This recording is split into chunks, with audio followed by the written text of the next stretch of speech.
Una sa lahat, nagsasakay lang ng pasahero ang bus na yan sa Naga City, Cebu nang biglang sinalpok ng isang delivery truck. Nakaladkad pa ng ilang metro ang bus. Nagmistulang pinitpit na lata ang harap ng truck sa lakas ng pagkakabangga. Nagliyab din ang harap ng truck. Ang sinapit na mga sakay ng truck at mga pasahero ng bus, abangan maya-maya lang. Narito na iba pang malalaking balita sa Frontline. Posibilidad na bumalik ang Pilipinas sa International Criminal Court o ICC na mag-iimbestiga sa drug war ng Duterte administration, lilinawin ni Justice Secretary Boying Remulla kay Executive Secretary Lucas Bersamin.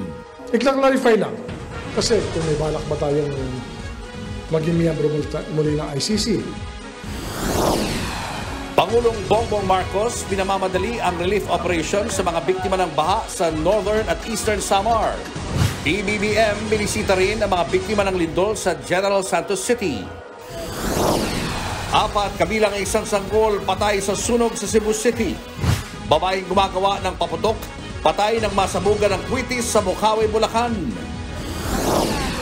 Lalaki, nag-amok at nagbantapang may tiniring daw siyang bomba sa loob ng sinasakyang barko sa Tawi-Tawi. Arestado. Sanggol sa Puerto Princesa, Palawan, napugutan ng isilang. Mga residente sa isang barangay sa Apalit, Pampanga, nakikidaan sa bintana. Ang natanong kapitan kasi, isinara ang daan. Sa Frontline Sports, NLEX import Thomas Robinson at Northport Batang Pier team manager Pido Harencio nagsigawan at nagmurahan sa dugout. What does that mean? What about smack? At Miss Universe El Salvador nagsorry sa maling post ng nag-viral na top 5 kung saan naisama ang pambato ng Pilipinas na si Michelle D.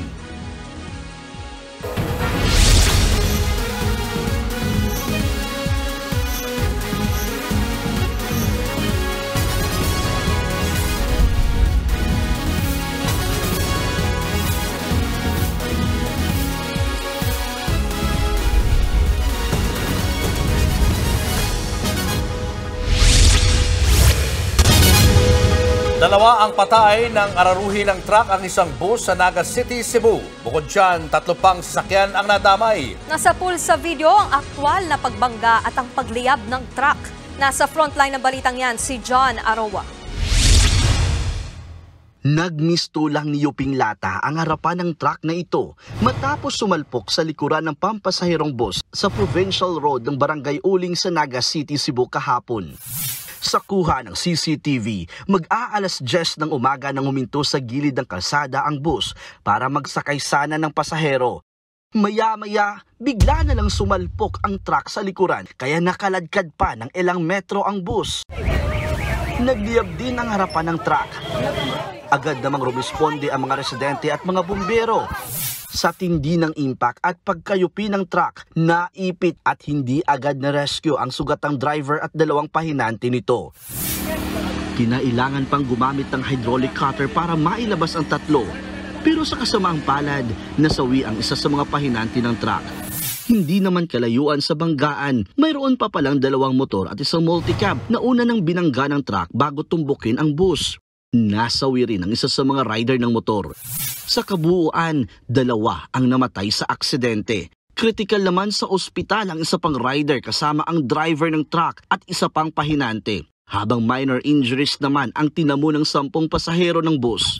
Base sa investigasyon, biglang nawalan ng kontrol ang truck kaya inararo nito ang 4 na sasakyan. Yung truck galing sa taas na nawala ng preno, na out of control na yung driver. Yung bus at saka truck is traveling in different direction galing po sa Toledo City going to Naga City. Nakipag-ugnayan na ang may-ari ng delivery truck at nangakong sasagutin ang gastusin ng mga nasugatan at nasawi sa aksidente. Hinihintay na lang din ng mga pulis kung magsasampa ng reklamo ang mga kaanak ng mga biktima laban sa truck driver.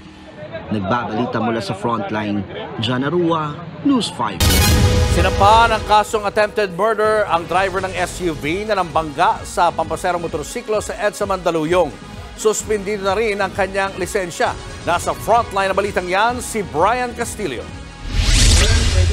Sumailalim na sa inquest at formal lang sinampahan ng 2 counts of attempted murder ang driver na si Pedro Magalit. Siya ang driver ng SUV na nasa pool sa dashcam na nambangga ng motorcycle taxi rider na may angkas na pasahero sa EDSA sa Mandaluyong kahapon. Kita pa nga ang pagtilapon ng rider at kanyang pasahero sa kalsada habang ang SUV humarurot lang palayo. Pero naharang siya ng mga traffic enforcer at dinala sa presinto. Ayon sa mga pulis, kung pagbabatayan ng nakuhang video, may intensyon talaga ang driver na saktan ng rider. Bago ang insidente, nagkagirian na pala ang driver at ang rider sa gitna ng traffic. It seems parang intentional ang dating kasi that's why initially we prepare yung ating investigator attempted murder. So kitang-kita naman yung actuation ng ating driver doon. Kinumpirma naman ng Land Transportation Office na sinuspindi nila ang lisensya ni Magalit. Pinagpapaliwanag din si Magalit sa naging asal niya laban sa kapwa motorista. Magsasagawa naman daw ng hiwalay na investigasyon ng LTO. Samantala, ngayong araw din ay nagtungo sa Mandaluyong Prosecutor's Office ang nabanggang rider na si Renz Tesoro. Pero tumagin na siya magpaunlak ng panayam.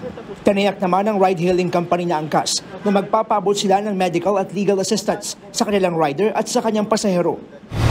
Hindi natin maiwasan na may mga insidente, pero this has been the worst so far na nangyari sa aming angkas biker. We hope that magkaroon po tayo ng accountability, no? So dun sa mga hindi magandang pangyayari sa daan. And again, we're calling for mutual respect for all motorists on the road. Nagbabalita mula sa Frontline, Brian Castillo, News 5. Kalabosong isang lalaki dahil sa bomb threat at pag-aamok sa loob ng barko sa Tawi-Tawi. Sa sumbong na natanggap ng Philippine Coast Guard, isang lalaking pasahero ng isang roro sa Port of Bonggao ang bigla na lang daw nag-amok at nagtangkang patayin ang isa pang pasahero. Sinuntok at inagawan din niya ng baril ang isa pang Sea Marshal. Nakarating naman kalauna ng ilang Coast Guard personnel at naaresto ang lalaki. Dito na siya nagsabing may itinanim siyang bomba sa loob ng roro. Agad pinalikas sa mga pasahero pero sa huli walang bombang natagpuan nang suriin ang barko. Nasa presinto na ang lalaki. Inaalam pa ang kanyang motibo. Patay matapos masabugan ng kwitis ang isang babae sa Bocaue, Bulacan. Sa mga litratong ito, makikitang iniinspeksyon ng mga pulis ang lugar kung saan nangyari ang aksidente sa barangay Bunlok. Base sa investigasyon, gumagawa ng kwitis ang biktimang si Riza Villanueva nang bigla siyang masabugan. Agad siyang sinugod sa ospital pero namatay rin kalaunan.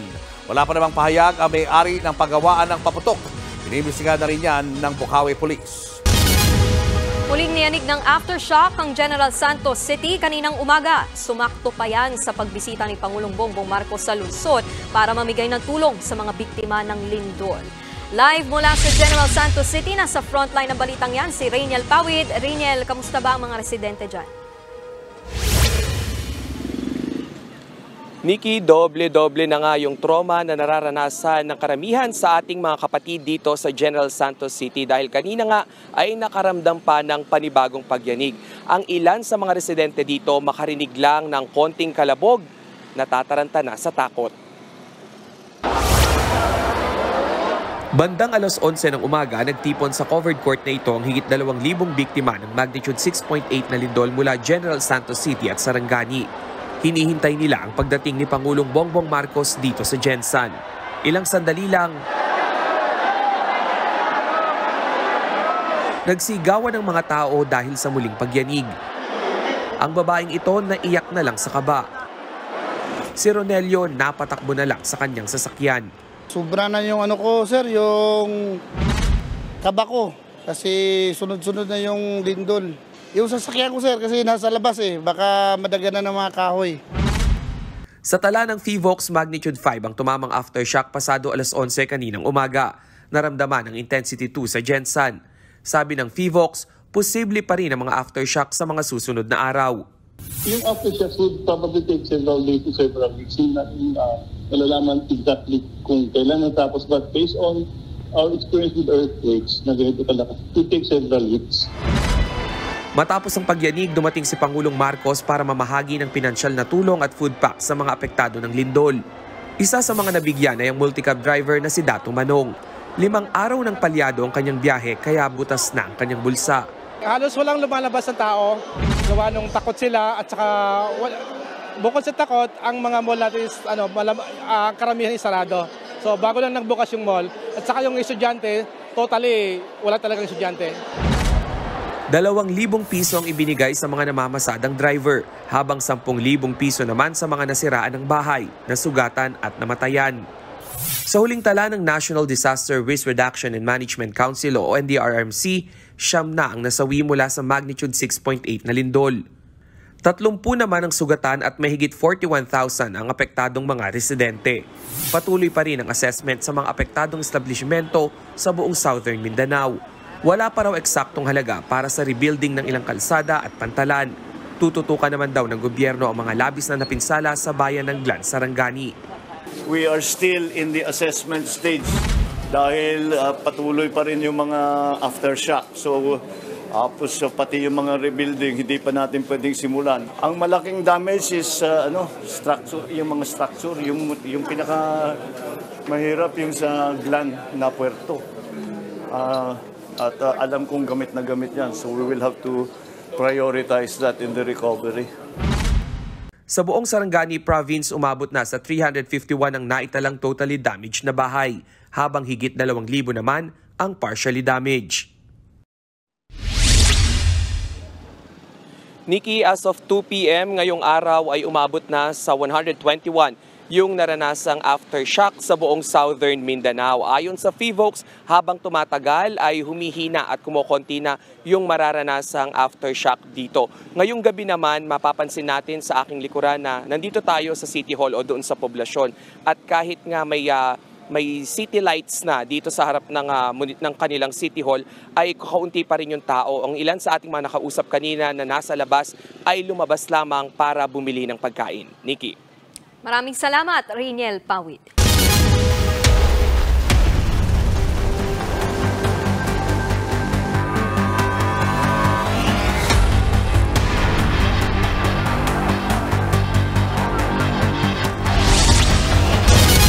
Muling nagprotesta ang kaanak ng mga bihag ng militanteng grupong Hamas. Sabi kasi ng Israel, wala pang pakakawalang hostage at bilanggo hanggang Biyernes. Nasa frontline na balitang yan, si Elaine Fulencio. Nilinaw ng Israel na wala pang pakakawalang bihag at bilanggo ngayong araw. Ayon sa opisina ng Prime Minister ng Israel, hindi mangyayari ang pagpapakawala sa mga hostage bago ang Biyernes. Base na rin daw sa napagkasundoan ng Israeli government at ng grupong Hamas. Hindi pa rin tiyak ngayon kung kailan nga ba magsisimulang pakawalan ng mga bihag, pati ang 4 na araw na tigil putukan na napagkasundoan din ng magkabilang kampo. Para sana yan bigyang daan ang pagpasok ng humanitarian convoy sa Gaza. Dahil sa anunsyong yan, muling nagprotesta ang pamilya ng mga bihag na Israeli. Kabilang sa kanila si Hadas Calderon, kasama sa mga hinostage ng Hamas noong October 7 ang kanyang asawa at 2 anak. No information. I'm very nervous and frustrated. I just want to hug my children, to kiss them, to protect them, to promise them that it will never happen again. Ang Israeli na si Gilad Korngold, labis din ang pag-aalala, wala pa rin kasi siyang balita sa 7 kaanak niyang binihag ng mga Hamas. There was 40 children inside Gaza and they go to release only 30. Where are the others? I don't know.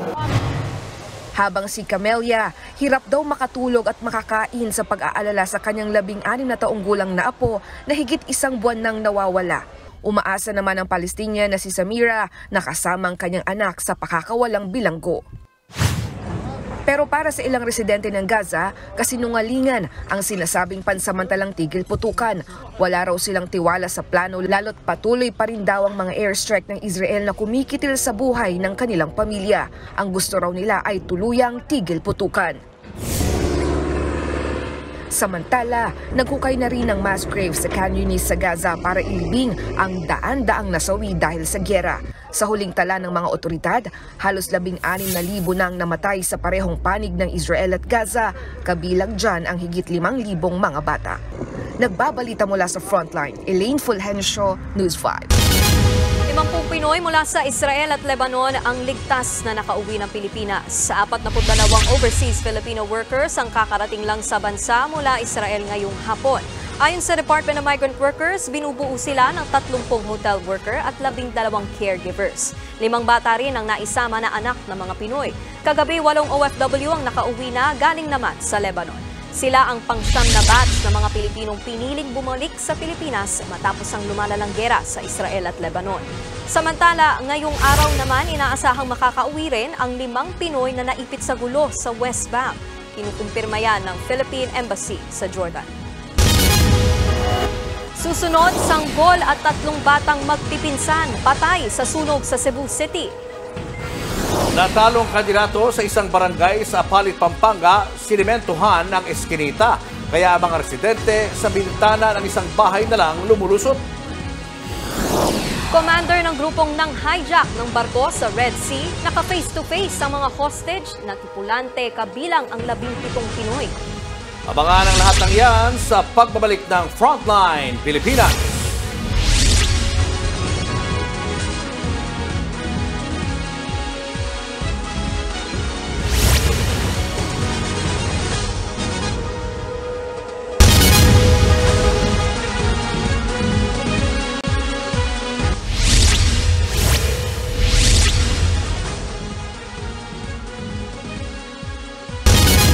Eksklusibong napasok ng News 5 ang mga barangay na pinerwisyo ng matinding baha sa Northern Samar.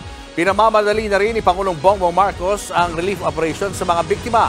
At live mula sa Catarman, Northern Samar, nasa frontline na balitang yan si Mon Gualvez. Mon, maulan pa rin ba dyan? Julius, hindi pa rin nawawala ang panahon.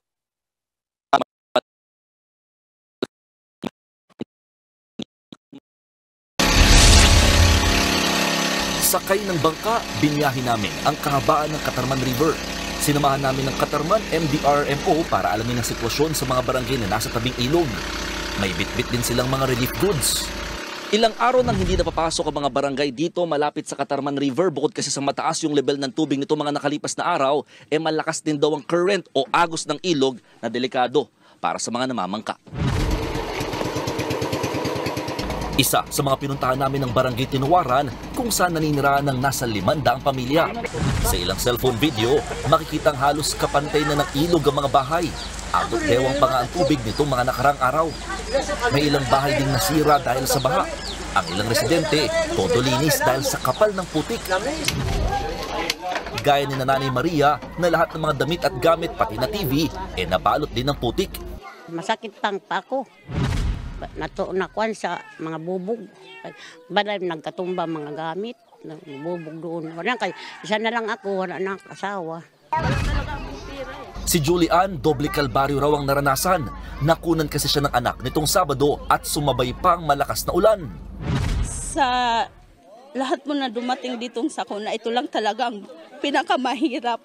Iniisip mo, maliliit pa yung mga anak namin. Tsaka yung mga tao dito walang makain, pati rin po kami. Ang paaralan sa lugar, hindi rin nakaligtas. Puro putik sa mga classroom at nagkanda sira-sira ang mga gamit. Kaya mukhang matatagalan pa raw bago magbalik eskwela rito. Sa ngayon, nasa 2 na ang kumpirmadong patay sa Northern Samar, tig-1 sa bayan ng Pambuhan at Catarman. Aminadong lokal na pamahalaan na bulaga sila sa lakas ng ulang dulot ng shear line o salubungan ng mainit at malamig na hangin. Nag-forced evacuation na nga raw sila, pero nung pauwi na ang mga residente, saka naman bumuhos ang mas malakas na ulan. More than a month's rainfall, it happened in just one and a half days. Doon namin na-experience yan. At worse, itong first time namin magkaroon ng flood na may current.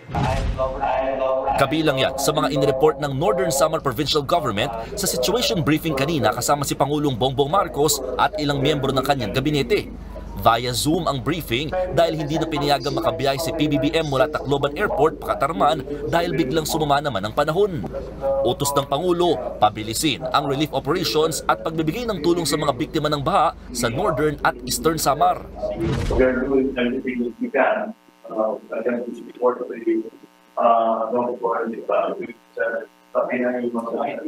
yung mga nasa bahay ka, ensure that they get the food packs,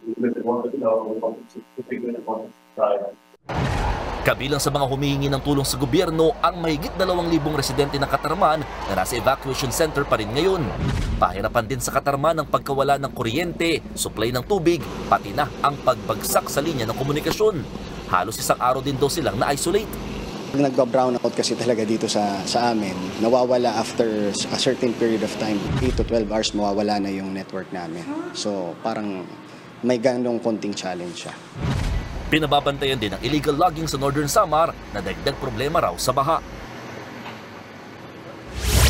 Julius, sakit sa ulo pa rin ng marami mga residente dito sa Northern Samar yung kuryente at tubig. Sa kuryente, nasa 30% pa lamang daw ang naibabalik na yung supply habang 40% naman sa tubig. Posibleng abutin naman daw yan ng ilang linggo pa hanggang isang buwan bago tuluyang maibalik yung 100% na maging operational ang kuryente at tubig dito sa lugar. Idagdag pa yung pahirapang supply din or linya naman ng komunikasyon at signal dito sa buong probinsya ng Northern Samar. Julius. Maraming salamat, Mon Gualvez. Isinailalim na rin sa state of calamity ang buong Eastern Samar dahil sa matinding pagbaha. Abot bubong pa rin ang baha sa ilang lugar, partikular sa bayan ng Hipapat. Gumagamit na ng mga bangka ang mga residente bilang transportasyon. Dose-dose ng pamilya pa rin ang pansamantalang naninirahan sa munisipyo at mga evacuation center. Hanggang ngayon wala pa rin tigil ang ulan doon na dulot ng low pressure area at shear line o ang banggaan ng mainit at malamig na hangin. Formal nang nagbukas sa Pilipinas ang forum ng mga mambabatas mula sa iba't ibang bansa sa Asia-Pacific region. Sasamantalahin daw ito ng ating gobyerno para talakayin ang issue sa agawan ng teritoryo sa South China Sea. Nasa frontline na balitang yan si Mean Los Baños.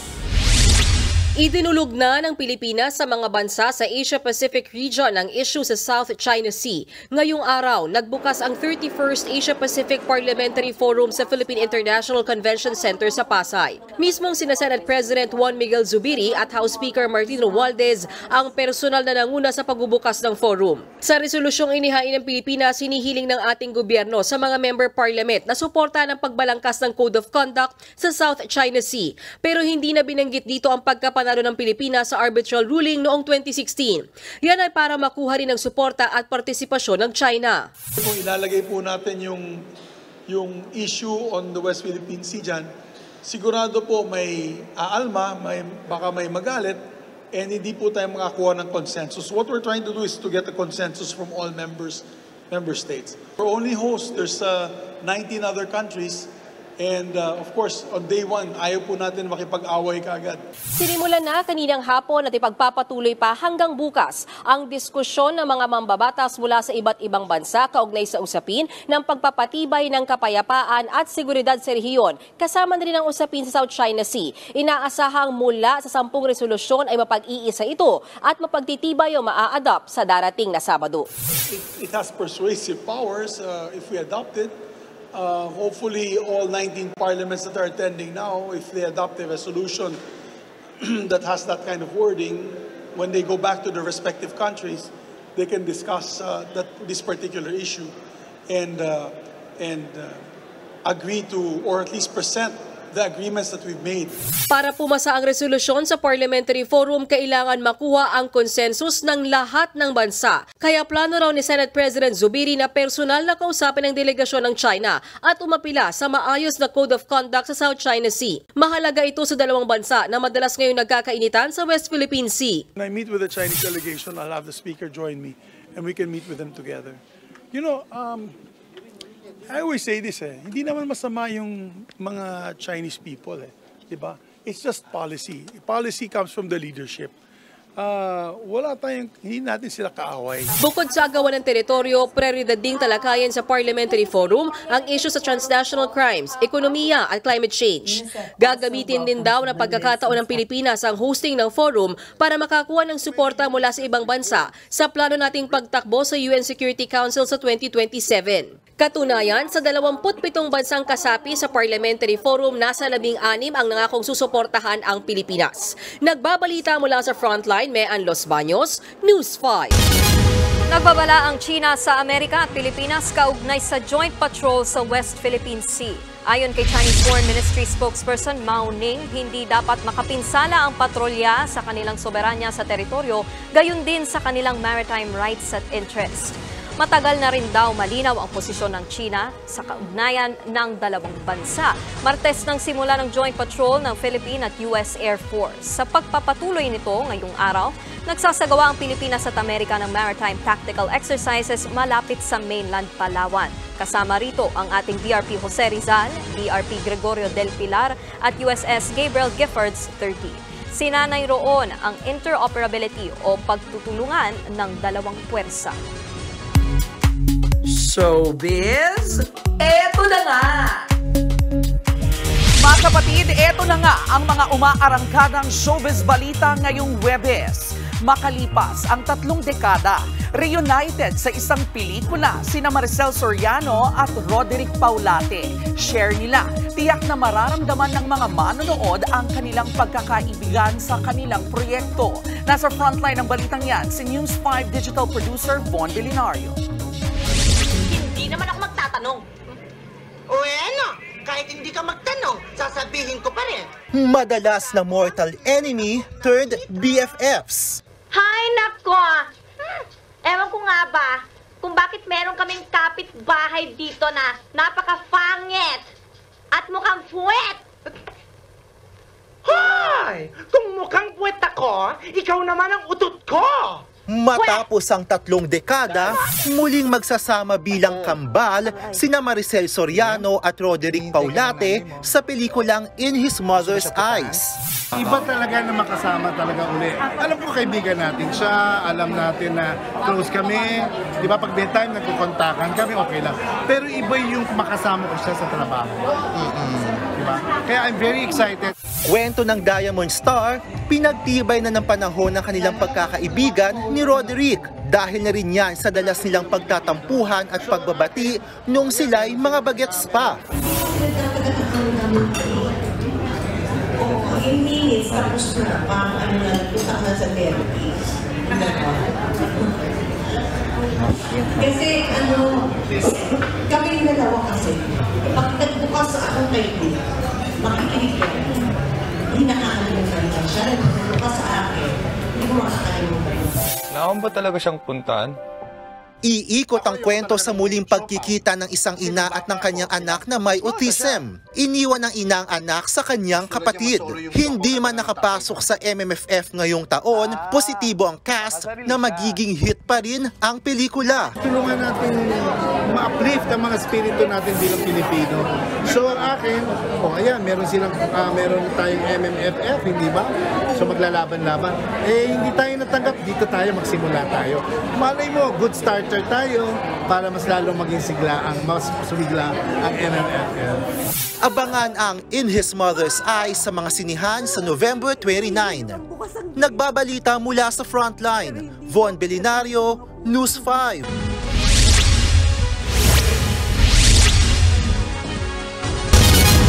Pinadalhan ng show cause order ng LTFRB ang grupong Manibela kaugnay sa ikinasang 3 araw na tigil pasada. Yun nga lang, hindi natuloy ang hearing. Ayon kay Manibela President Marvel Buena, dumating sila sa tanggapan ng LTFRB para magpaliwanag ukol sa transport strike kanina. Pero kinansela ng LTFRB ang hearing sa hindi pa malamang dahilan. Wala pang pahayag ang ahensya tungkol dito. Hindi pa rin inilalabas ang kopya ng show cause order. Sa kabila naman ng pagharang sa tigil pasada, hindi raw natitinag ang Manibela.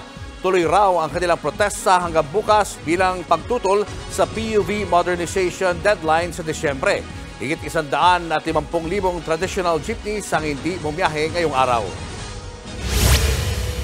Maiparamdam natin na kailangan talaga natin ng solusyon na mapakinggan kami. Hindi yung minamaliit kami. Kami ho, nagbabayad kami ng mga buwis tax, nagsiservisyo kami sa bayan, tapos mamaliitin mo lang kami. Kumpiyansa ang gobyerno ng Pilipinas na maaabot natin ang target na GDP para sa taong ito. Pero ano bang ibig sabihin yan para sa ordinaryong Pinoy? Ramdam ba ni Juan de la Cruz sa mga sinasabi ng numero? Nasa frontline ng balitang yan si Shaila Francisco. Sa natitirang 2 buwan ng taon, abot kamay na nga ba ang target na estado ng ekonomiya ng bansa para sa 2023? Nitong third quarter, naitala ang Gross Domestic Product o GDP ng bansa sa 5.9%. Dahil dyan, ang average GDP ng bansa mula Enero hanggang Setyembre ay nasa 5.5%. Ano nga ba muna ang GDP at paano ito nakakaapekto sa mga Pilipino? Ang Gross Domestic Product ay ang kabuuang halaga ng mga produkto at serbisyong nalilikha ng isang bansa. Mas mataas ang GDP, mas malaki ang dagdag na kita sa mga negosyo. Mas marami ring trabaho dahil nga masiglang ekonomiya at maraming nabebentang produkto at serbisyo. Para sa taong ito, ipinako ng Administrasyong Marcos ang GDP target nito sa 6 hanggang 7%. Mas mababa nga lang yan sa naitalang GDP ng Pilipinas noong 2022 na nasa 7.6%. Ayon sa isang ekonomista, mas mababa man, sapat na raw ito para tumaas ang kita ng bansa at maiahon na ang mga negosyo mula sa pagkalugi sa pandemya. Ay, ibig sabihin lumalago pa rin, Shaila. Ay, na importante, nag-normalize na kasi wala na tayong large lockdowns. Mas nagiging productive na sila. Marami na anak buhay, maraming kita. So maraming panggastos, maraming taong umaangat sa kahirapan. Maraming mga businesses, maraming industriya, no, na nagbo-boom. Pero para mas maramdaman ng ordinaryong Pilipino ang paglago ng ekonomiya, importanteng matugunan ng inflation o bilis ng pagtaas ng presyo ng mga bilihin, bagay na sinusolusyonan na raw ng pamahalaan.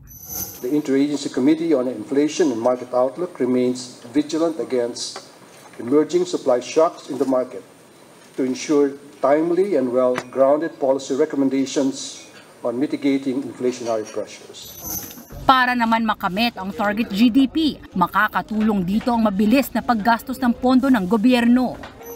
The national government agencies, departments did not spend much. So after that, of course, the president is very well on top of all this. We asked all the agencies to do their catch-up plans. Mag-hire yan ng maraming tao. Pagka yung mga proyekto, yung kalsada yan, mga tulay, mga airports, magbibigay din sila maraming kabuhayan. Yung mga nagsusupply, no? Yung sa private sector, syempre, bibilihan ng mga materyales, di ba? Lahat ng klaseng materyales sa iba-ibang infrastruktura, mula sa sementos. Para naman may dagdag na pampondo sa mga proyekto ng gobyerno, pinaplansya na ng economic managers ang mga dagdag buwis tulad ng value-added tax o VAT sa mga digital services, sweetened beverages at junk food, pati na rin ang excise tax sa single-use plastics. Ang NEDA naman sinisikap na rin padaliin ang mga proseso at requirements para mas mabilis maipatupad ang proyekto ng gobyerno. Nagbabalita mula sa Frontline, Shaila Francisco, News 5. What's up mga kapatid? Pinatawag ng PBA Commissioner's Office si NLEX Import Thomas Robinson tungkol sa sindakan nila ni Northport Team Manager Pido Harencio. Nagkasagutan ng dalawa sa hallway papasok ng dugout pagkatapos ng panalo ng NLEX kontra Northport. Nasa frontline ng balitang yan si Marty Bautista. What does that mean? What about smack out? I ran you outside! Happy New Year! Kuha ang video na yan matapos ang laban ng NLEX Road Warriors at Northport Batang Pier kahapon. Nagsigawan at nagmurahan sina NLEX Import Thomas Robinson at Northport Batang Pier Team Manager Pido Harencio. Humupa ang tensyon ng mamagitan na si PBA Commissioner Willie Marshall. Bago ang gulo sa dugout, unang nagkapisikalan si Robinson at Northport forward JM Calma sa 5th minute ng third quarter ng laro. Nabangga ni Robinson si Calma sa balikat. Nauwian sa confrontation sa pagitan ni Robinson at mga opisyal ng Northport sa gilid ng court. Hanggang dulo ng laro, kita rin na tila nakikipagsagutan pa si Robinson sa mga opisyal ng Northport. At ang tensyon, nagtuloy-tuloy hanggang sa dugout. Ayon kay Commissioner Marcial, nakipag-ugnayan na sa kanya si Harencio at nagsorry. Sabi, mali ko, Kom. Sorry. Alam mo naman yun parang bugso lang ng damdamin ko, Kom pero pag nakita kami, kakamayan ko. Ipinatatawag naman ni Marcial si Robinson na kasalukuyang wala sa Maynila. Kanina lang umalis si Robinson sa Palawan kasama ang pamilya.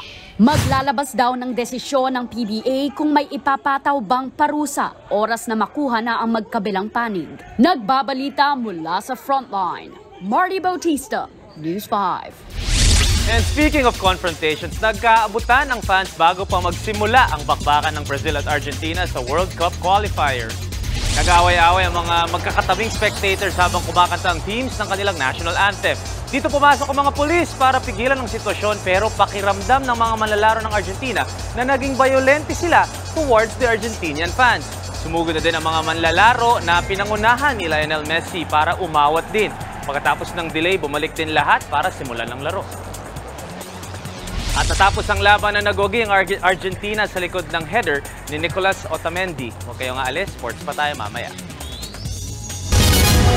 Susunod, 3 bata at 1 sanggol patay matapos matrap sa nasunog na bahay sa Cebu City. Dating kapitan sa Pali, Pampanga, itinanggi na ang pagkatalo niya sa eleksyon ang dahilan kaya niya pinasara ang daanan ng mga residente. At senior high actor Elijah Canlas at Miles Ocampo, hiwalay na. Tutok lang mga kapatid, magbabalik pa rin ang Frontline Pilipinas.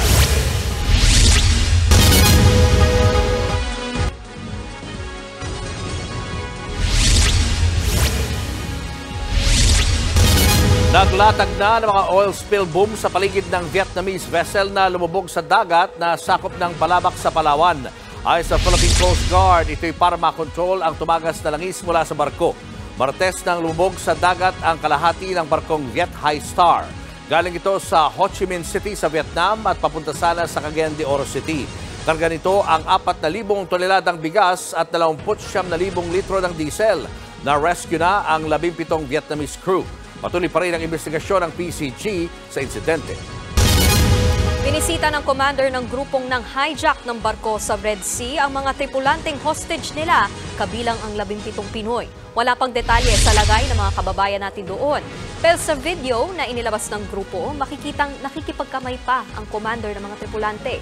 Sabi ng Houthi, pupuntiryahin nila ang mga barko ng Israel na tumatawid sa Red Sea. Ganti raw nila ito sa pag-atake sa Gaza. Ayon naman kay Pangulong Bongbong Marcos, nakikipag-ugnayan na ang DFA sa mga counterpart nito sa Iran, Oman, Qatar at Saudi Arabia para masagip ang 17 Pinoy seafarer na sakay ng hinijack na barko. Kinakausap naman ng Department of Migrant Workers ang pamilya ng mga Pilipinong tripulante.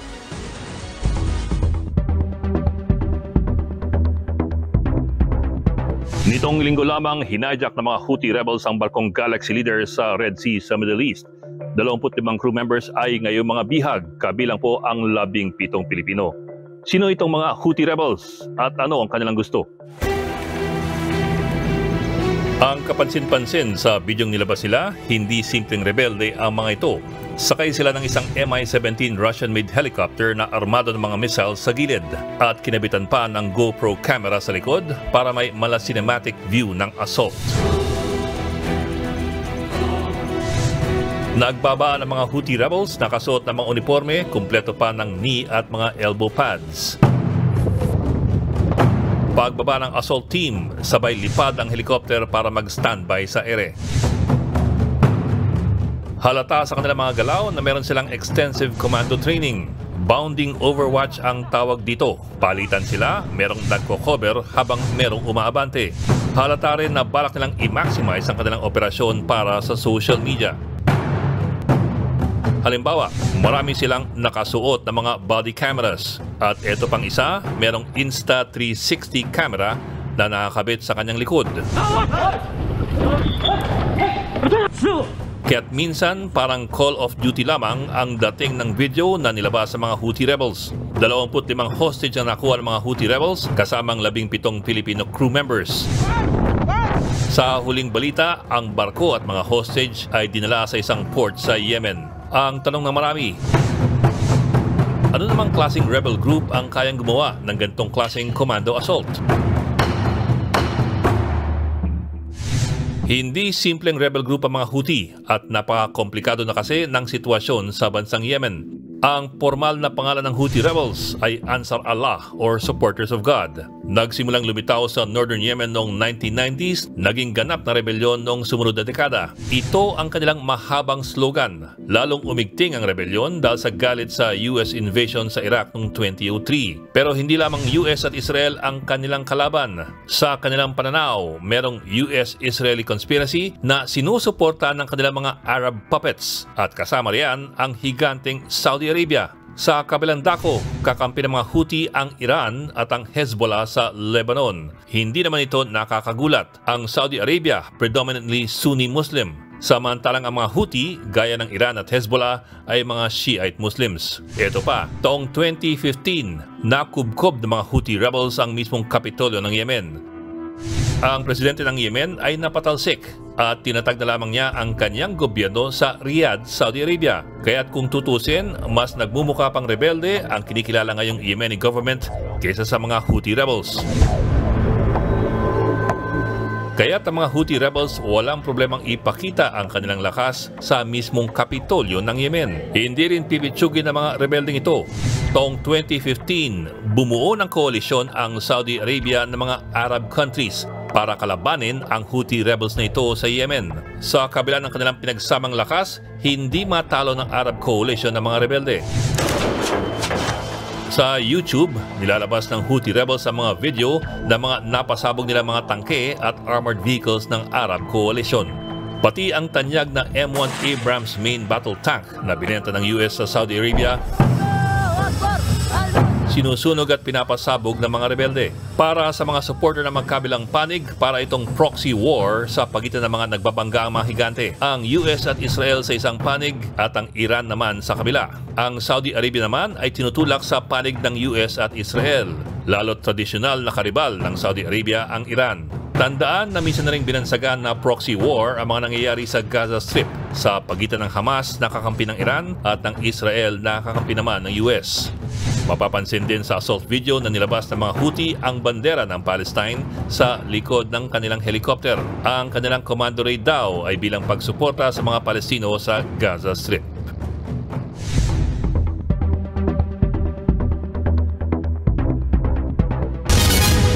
Lilinawin ni Justice Secretary Boying Rimulya ang posisyon ng gobyerno sa mga resolusyon na naghihikayat sa mga ahensya na makipagtulungan sa investigasyon ng ICC. Kaugnay pa rin niya ng drug war ng Duterte administration. Isa raw sa aalamin ng kalihim ay kung dapat bang bumalik ang Pilipinas sa ICC. Nasa frontline ng balitang yan si Mean Los Baños. Nakatakdang makipagpulong si Justice Secretary Boying Rimulya kay Executive Secretary Lucas Bersamin. Kasunod yan ang paghahain ng 3 resolusyon sa Kamara na nag-uudyok sa mga ahensya ng gobyerno na makipagtulungan sa International Criminal Court o ICC. Kaugnay pa rin ito ng kanilang investigasyon sa mga posibleng crimes against humanity sa war on drugs ni dating Pangulong Rodrigo Duterte. Isa sa mga gustong malaman ni Rimulya ay kung dapat bang bumalik ang Pilipinas sa ICC. Ang resolution sa House kasi tells us to work with the ICC. Pero ang first question is, why will we work with the ICC now that we are no longer members of the ICC? Diba? So are we going to be members again of the ICC first for this thing to happen? Gusto raw maliwanagan ni Rimulya kung ano ang opisyal na posisyon ng executive branch sa issue. I-clarify lang. Kasi kung may balak ba tayong maging miyembro muli ng ICC dahil sa sinasabi ng Kongreso, I want to know how it affects the whole universe of the ICC and the Philippine government as it is right now. March 2019 ang opisyal na kumalas ang Pilipinas sa ICC sa ilalim ng termino ni dating Pangulong Rodrigo Duterte. Naglabas naman ng pahayag si Vice President Sara Duterte kasunod ng mga inihaing resolusyon kaugnay ng ICC probe. Dito ipinaalala niya sa mga kongresista ang sinabi ni Pangulong Bongbong Marcos na ang anumang investigasyon ng ICC sa bansa ay pakikialam daw sa internal matters at banta sa ating soberanya. Hindi rin daw makikipag-ugnayan ng Pilipinas sa ICC sa kahit na anong paraan. Dapat daw ay respetuhin ng Kamara ang posisyon ni Pangulong Marcos na siyang Chief Architect ng Foreign Policy ng bansa. Ang pagpayag daw sa ICC prosecutors na mag-imbestiga ay hindi lamang unconstitutional, kundi pang mamaliit din daw sa ating legal institutions. Dagdag pa ni VP Sara, huwag daw sanang insultuhin at bigyan ng kahihiyan ng ating mga hukuman sa pagpapakita sa mundo na tayo ay naniniwala na mga dayuhan lang ang may tayong abilidad na magbigay ng katarungan sa Pilipinas. Nauna nang sinabi ni Attorney Harry Roque, dating tagapagsalita ni former President Duterte, na tila katakataka raw kung bakit umuusad na sa Kamara ang mga resolusyong sumusuporta sa ICC investigation. Naniniwala rin siyang si House Speaker Martin Romualdez ang nasa likod umano ng pag-atake sa pamilya Duterte. Well, I have to say that it is my belief that House Speaker Romualdez is out to get the Dutertes. Maybe it is because he was offended when he felt alluded to by the Tambaluslos label. As far as the Speaker of the House is concerned, he wants to get rid of the Duterte. Ginagalang daw ni Speaker Romualdez ang opinyon ni Roque, pero puro lang daw ito espekulasyon. Our good friend, former Secretary Harry Roque, must have thoughts that, well, he has got his ideas. We respect his thoughts and opinions, but they're not accurate. So I'll just put it at that, and there's nothing to it. A lot of speculation, but none of that is true. Tungkol naman sa pag-usad ng mga resolusyon kaugnay ng ICC probe, ipiniliwanag ni Speaker Romualdez na sinusunod lang nila ang tamang proseso. As a matter of course, we have to read out, these bills or resolutions, and we have to act upon the same. And we have to be sensitive and responsive to the mga hinaing po ng ating mga kongresista. And within the context of the current events, and that's where we leave it.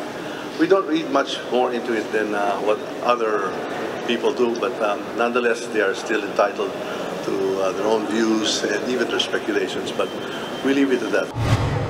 Nagbabalita mula sa Frontline, Mean Los Baños, News 5. Susunod! At K-pop superstars Blackpink binigyan ng UK Royal Award ni King Charles III. Marami pa kayong mga balitang dapat malaman sa pagbabalik ng Frontline Pilipinas.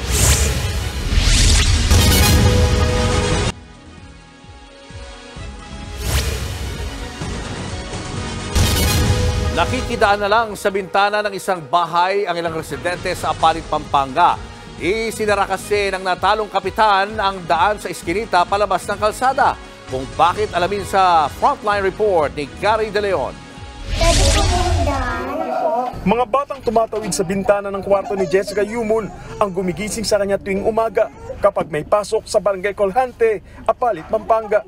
Ang kama nilang pamilya, tinapak-tapakan at ginagawang tulay ng iba pang kapitbahay. Ang bahay kasi nila ang nagsisilbing alternatibong daan ng ilang residente papunta sa kalsada at pabalik sa kani-kanilang tahanan.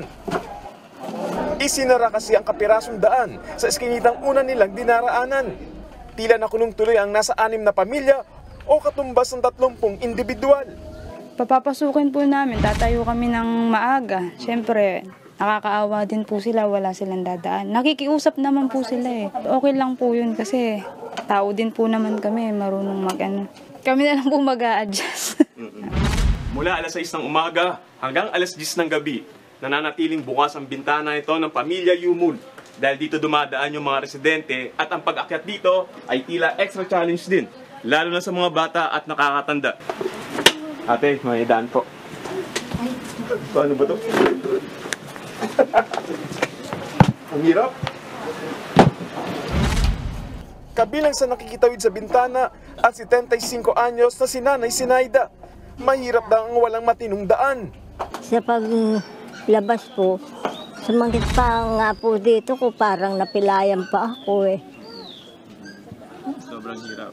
Sobrang hirap po. Nababaluktot ako. Kwento ng mga residente, noong nakaraang linggo, sinimento at tuluyang isinara ang dating labasan sa eskinita. Ang nag-utos daw ang natalong kapitan dahil parte ng property niya ang daan. Po, eskinita lang po yun na. Gano'n kayo tagal dumadaan doon? Almost 30 years na po, sir. Hindi nga rin po namin matukoy kung ano po yung pinakadahilan niya. Dahil po sa pagkatalo niya, doon po siya, doon po yung pag-action na bigla niya lang po sasarado yung, yung daanan namin. Pero ayon sa mga residente, hindi raw ang dating kapitan nila ang may-ari ng right of way. Sinubukan ng barangay na pag-ayusin ng dalawang panig, pero walang nangyari.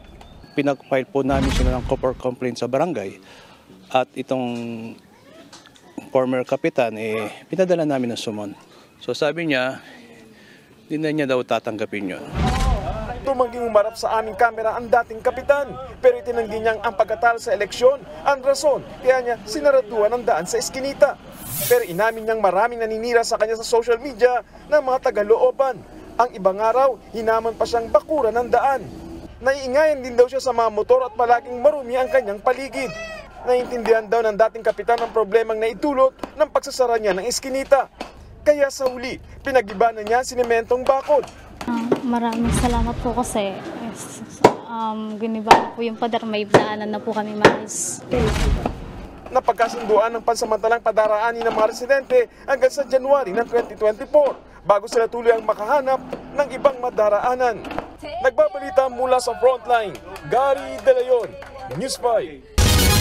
Hindi na nakalabas ng buhay ang tatlong batang magkakapatid at pinsan nilang sanggol matapos matrap sa nasusunog na bahay sa Cebu City. Nasa Frontline na balitang yan si John Aroa. Nabulabog ang mga residente sa Barangay Banawa, Cebu City kaninang umaga nang biglang lamunin ng apoy ang ilang bahay. Sa kasagsagan ng sunog, napasugod galing trabaho ang padre di pamilyang si Melson na napahagulgol na lang sa tabi. Natrap pala sa isa sa mga nasusunog na bahay ang tatlo niyang anak. Agad namang rumisponde ang mga bumbero. Makalipas ang kalahating oras, isa-isa nang inilabas sa body bag ang bangkay ng tatlong bata na kinilalang sina Angelo Bayaton, 10 taong gulang, Kyle, 6 na taong gulang at Christina Grace Bayaton, 1 taong gulang. Natagpuan ang bangkay nila habang magkakayakap sa loob ng bahay. Bukod sa magkakapatid, nasawi rin sa sunog ang pinsan nilang si Amerizen Cabornay na 11 buwang gulang na sanggol pa lang. Nalapnusan naman at nagpapagaling sa ospital ang mga magulang ng sanggol na sinubukang iligtas ang kanilang anak at mga pamangkin. Lahat sila sunog na yung katawan nila. Tapos yung isa, nakuha na sana ng ina niya, kaso nabitawan. Kwento naman ng kamag-anak ng mga biktima, kaaalis lang papuntang trabaho ng ama ng tatlong magkakapatid bago nangyari ang sunog. Lumabas din ang kanilang ina para mag-asikaso sa kanilang karinderya. Hindi raw makalabas ng bahay ang magkakapatid dahil nakarehas ang bintana ng kanilang bahay. Sakit talaga, hindi namin alam nangyayari.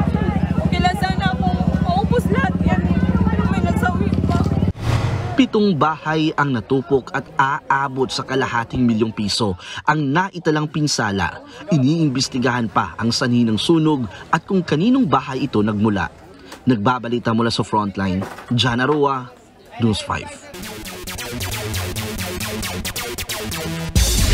Sweep ang ginawa ng Akari Chargers sa still winless Gallery Tower High-Risers para manatiling buhay ang kanilang semifinal hopes sa ongoing PBL All-Filipino Conference. Nanguna para sa kanila si middle blocker Fifi Sharma na nagtala ng 12 points on 10 attacks and 2 blocks. Akyat ng 7th ang Chargers na may 5-4 win-loss record pagkatapos nila maputol ang kanilang 3-game losing streak. At tuloy naman ang perfect conference so far para sa Creamline Cool Smashers pagkatapos i-straight sets ang next led Chameleons. Lamang pa late sa first set ng Chameleons 21-16 pero hindi natinag ang Cool Smashers. Hinabol nila at sinungkit ang first set pati na din ang next two. Best player si Gemma Galanza na may 14 points on 9 attacks, 1 block and 4 aces. Naglalaro pa ngayon ng PLDT High Speed Hitters at Choco Mucho Klein Titans at siguradong exciting ang magiging finish nito.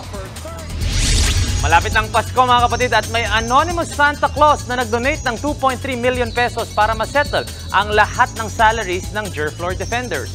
Si PBL President Ricky Palou mismong nag-confirm ng pangyayari sa News 5. Ayon din kay Palou, take over na sa management ng Jerflor ang PBL hanggang sa pagtapos ng conference. Pagkatapos daw ng meeting nila sa Jerflor officials at pagbigay sa kanila ng 1 week para masettle ang lahat.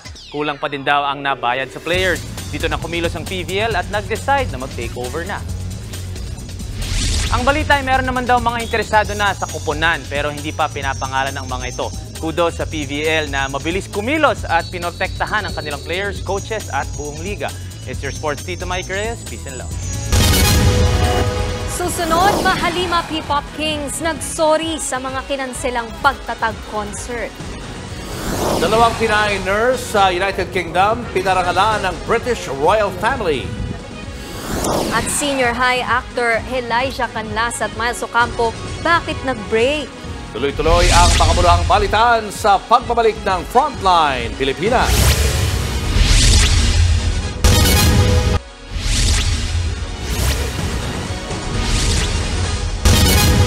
Umirma na ng bagong kasunduan ng TV5 Management at ABC5 Employees Union para sa 2023 to 2025. Present sa signing ng Collective Bargaining Agreement sina TV5 President and CEO Guido R. Zabaliero. Kasama ang Union President na si Ener Latina. Kabilang sa napagkasunduan ang taas sweldo ng mga empleyado, dagdag na hazard pay at fire and calamity leave assistance. Highlight din sa kasunduan ang Service Incentive Award na depende sa performance ng empleyado. Happy naman ng management at union sa mabilis na pagplansya sa agreement na inabot lang ng isang buwan. Yung level ng trust, and I think talagang nag-vote in talaga ang union tsaka yung management to make sure that we are working together for the same goal na talagang iaangat namin ng TV5. So talagang magkakapatid talaga kami. Napaganda, napabilis sa CBA at naging maganda ang relasyon ng union and management sa mga pagkakataong ito. Siguro o hindi siguro, sigurado na napaaga ang aming Pasko.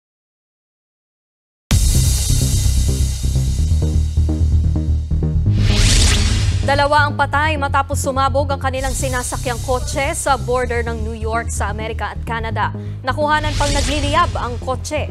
Base sa investigasyon, humaharurot ang sasakyan hanggang sa sumalpok ito sa tulay sa Niagara Falls. Saka ito sumabog at nasunog. Sugatan sa insidente ang isang border patrol. Dahil dyan, isinara muna ang 4 na border crossing. Ayon sa US officials, walang indikasyon ng terorismo sa nangyaring pagsabog. Pero iniimbestigahan pa nila yan. Nasungkit ng Pilipinas ang bagong world record sa pinakamahabang travel live stream. I can now confirm that with 26 hours, 15 minutes, and 29 seconds, TNT has a new Guinness World Record title!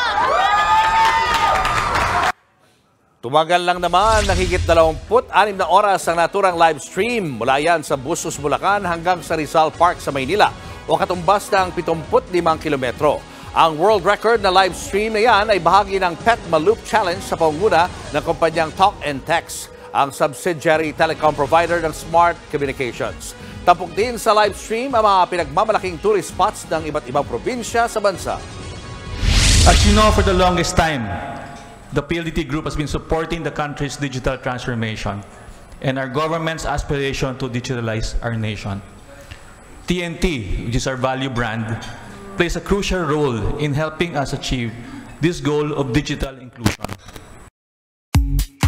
Showbiz, eto na nga!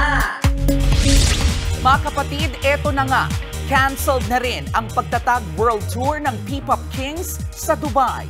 Bukas na nagaganapin ang concert ni Pablo, Josh, Stel, Ken at Justin sa Middle East. Nagsorry naman ang 1Z Entertainment sa cancellation pero hindi na nila ito idinetalye pa at magre-refund na lang.